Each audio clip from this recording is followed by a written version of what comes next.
는 2차 대전 막바지였습니다. Halo pemirsa layar tube 17, kembali lagi di cerita film Moy part 2. Tidak perlu berlama-lama, yuk saksikan. Lalu di tempat penjahit baju, Yun He yang sedang membaca buku tentang Moy tiba-tiba bercerita bahwa menurut buku milik Profesor Kim bahwa segel itu terbuka pada saat menjelang Perang Dunia Kedua. Tentara Jepang menyerang kuil tempat lukisan Moy disimpan. Dan yang mencabut pin lukisan itu adalah mayor tentara Jepang. Dengan dicabutnya pin itu, maka terbukalah segel itu. Dan bukan balas dendam yang mulai, tapi kutukan Moy yang dimulai. Jelas Yun He. Seong Yeon lalu bertanya bagaimana membatalkan kutukan itu. Yun He berkata dia tidak tahu. Tapi yang aneh, menurut Yun He, siapapun yang melemparkan kutukan harus membayar Moy harganya.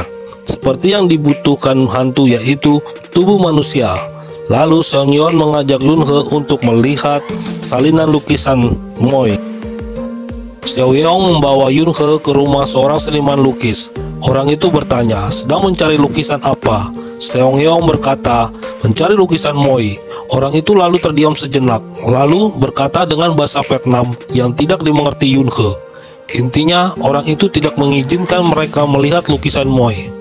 Lalu Seong Yeon mendekati orang itu dan berbisik. Tiba-tiba orang itu mau menunjukkan lukisan Moy. Yun He heran mengapa tiba-tiba orang itu mau melihatkan lukisan Moy. Yun He lalu bertanya pada Seong Yeon. Seong Yeon mengatakan ke orang itu bahwa Yun He terkena kutukan.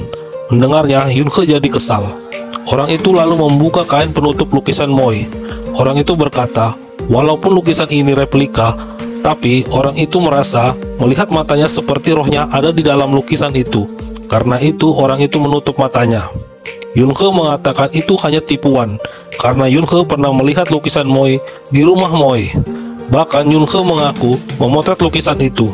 Lalu Yun He ingin membuktikan dan memperlihatkan hasil potretannya di rumah Moy. Tapi potret lukisan Moy tidak ada lagi. Yun He mencari-cari potret lukisan Moy, tetap tidak ditemukan. Bahkan yang terlihat video Jiho dengan wanita lain. Seketika wajah Seong berubah. Seong Yeon lalu pergi dengan wajah yang tegang. Yun He mengejar Seong Yeon dan menjelaskan bahwa dia tidak tahu apa-apa, bahwa kamera ini dia pinjam dari Seong Eun. Yun He juga menjelaskan dia berbohong karena Yun He tahu Seong Yeon masih ada perasaan dengan Jiho. Seong Yeon lalu menjelaskan bahwa bukan itu yang membuatnya seperti ini, tapi lukisan di rumah Moy itu tidak ada. Kemungkinan Yun He melihat hantunya. Seong Yeon kembali menjelaskan jika yang dikatakan Yun He benar, Yun He telah melihat hantunya dan berarti Yun He telah dikutuk dan akan mati seperti Moy. Wajah Yun He berubah jadi tegang. Lalu Seong Yeon mulai tertawa. Yun He melihatnya jadi tambah tegang, tapi tidak berapa lama wajahnya menjadi kesal karena dia tahu Seong Yeon hanya bercanda. Di malam hari setelah mereka pulang dari pesta, dan saat itu Yun He sedang tidur. Yun He mendengar suara hingga membangunkannya. Tiba-tiba pintu kamarnya terbuka sendiri dan Yun He terkejut. Ada penampakan yang melintas di depannya. Yun He bertambah takut. Lalu Yun He keluar dari kamar dan mendengar langkah orang sedang berlari sambil tertawa kecil. Yun He mendekati suara itu dan dia bertemu dengan seorang gadis kecil. Gadis kecil itu tiba-tiba menangis. Secara perlahan Yun He ingin memegang tangan gadis kecil itu. Tiba-tiba wajah gadis kecil itu berubah menjadi seram dan Yun He pun terbangun. Dia hanya bermimpi. Ketika Yun He terbangun, sudah ada Seong Yeon di samping Yun He. Seong Yeon membersihkan tubuh Yun He yang kebanyakan minum sehabis party. Seong Yeon lalu bercerita, setelah ibunya meninggal, ayahnya pindah ke luar negeri dan Seong Yeon harusnya ikut ayahnya ke luar negeri agar Jinho tidak bisa menyakiti hati Seong Yeon. Yun He mencoba bangun dan menjelaskan pada Seong Yeon, tapi tidak bisa. Kedua tangan dan kakinya terikat.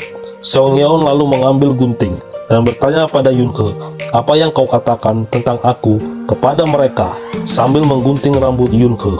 Yun He hanya bisa berkata, minta maaf. Seong Yeon lalu berdiri dari tempat tidur dan mengambil botol yang berisi air keras dan kembali ke samping Yun He.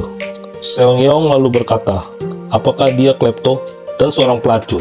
Seong Yeon berkata lagi bahwa Yun He telah berbohong dalam novel pertamanya tentang Seong Yeon. Seong Yeon berkata bahwa isi novel itu menyakiti hatinya. Seon Yeon lalu menumpahkan air keras itu ke wajah Yoon Ke. Ternyata Yoon Ke lagi-lagi bermimpi. Dia terbangun dan berteriak keras karena mimpinya. Lalu Yoon Ke mulai mencetak potret lukisan replika Moy. Dia akan mencari data ke warga-warga. Ketika dia mencetak wallpaper, dinding terbuka lagi dengan perlahan. Scene lalu berpindah ke jalanan yang ramai warga. Yoon Ke menunjukkan gambar Moy pada warga dan bertanya apakah ada yang tahu cerita legenda Moy. Tapi banyak warga yang lebih memilih diam saja. Sampai tiba-tiba Yoon Ke dikagetkan oleh wanita tua yang tiba-tiba memegang tangan Yoon Ke dan mengatakan sesuatu dengan bahasa Vietnam yang Yoon Ke tidak mengerti. Yoon Ke berusaha menarik tangannya dan meminta wanita itu untuk melepaskan tangannya. Usaha Yoon Ke berhasil. Yoon Ke lalu lari hendak pergi. Tapi belum saja jauh Yoon Ke berlari, Yoon Ke teringat dengan wanita tua itu. Yoon Ke pernah melihat wanita tua itu di sebuah acara berita. Setelah itu Yoon Ke membalikan badannya dan mencari wanita tua itu. Ternyata wanita tua itu sudah tidak ada. Yoon Ke lalu mendatangi asisten Profesor Kim.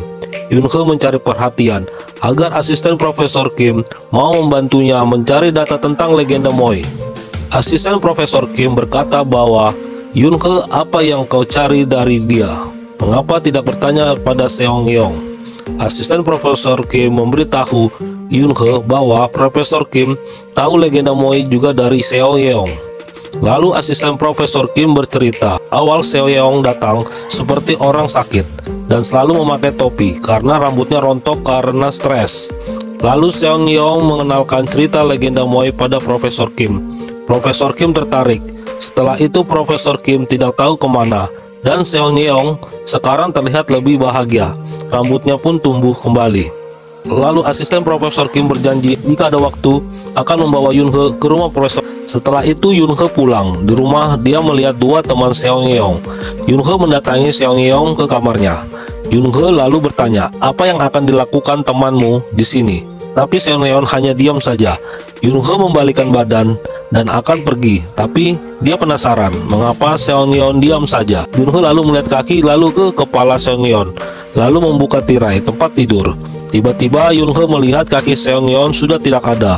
Yoon Ke memberanikan diri dan secara perlahan akan menyibak rambut Seong Yeong yang terurai menutupi mukanya. Ternyata dari samping Seong Yeong datang dan mengagetkan Yoon Ke.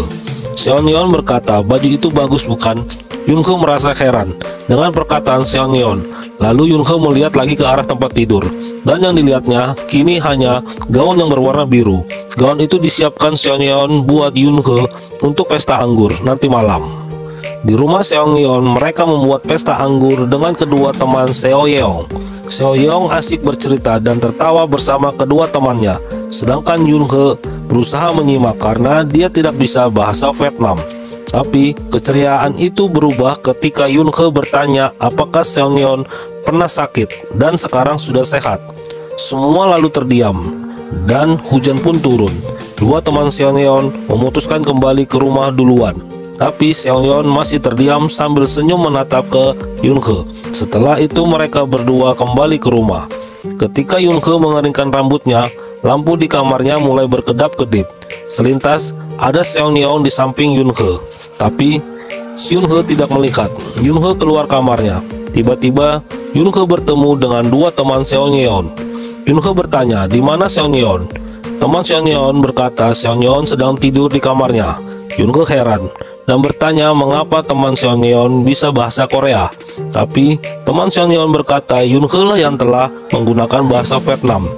Yoon Ke kaget dan dia lalu melirik ke cermin dan melihat Moy dengan gerakan yang sama dengannya. Tiba-tiba kedua teman Seong Yeong wajahnya berubah menjadi seram dan membuat Yoon Ke kaget dan terbangun dari tidurnya.